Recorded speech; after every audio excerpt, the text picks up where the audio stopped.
દાહોદમાંથી પસાર થતી એક સુપરફાસ્ટ ટ્રેનમાં શંકાસ્પદ વસ્તુ હોવાની જાણ એક મુસાફરે રેલવેના કંટ્રોલ રૂમમાં કરી હતી અને જેનો સંદેશો દાહોદ રેલવે સ્ટેશન અધિક્ષકને મળતા તાબડતોડ આરપીએફ તેમજ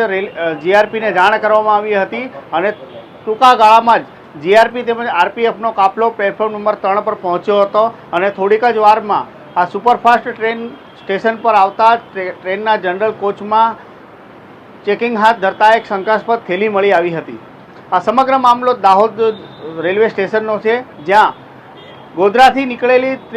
તિરુવનંતપુરમ હઝરત નિઝામુદ્દીન સુપરફાસ્ટ ટ્રેનના જનરલ કોચમાં એક પ્લાસ્ટિકની થેલીમાં શંકાસ્પદ વસ્તુ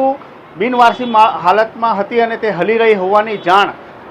ટ્રેનમાં મુસાફરી કરી રહેલા એક મુસાફરે રતલામ મંડળના કંટ્રોલ રૂમમાં કરી હતી, જેની જાણ દાહોદ રેલવે સ્ટેશન માસ્ટરને કરવામાં આવી હતી। જે બાદ સ્ટેશન માસ્ટરે દાહોદની રેલવે પ્રોટેક્શન ફોર્સ તેમજ ગુજરાત રેલવે પોલીસને આ અંગે મેમો આપવામાં આવ્યો હતો અને ટૂંકા ગાળામાં જ બંને પોલીસની ટીમો પ્લેટફોર્મ નંબર 3 પર પહોંચી હતી અને થોડીક જ વારમાં જ્યારે આ ટ્રેન રેલવે સ્ટેશન પર આવી તો તેમનું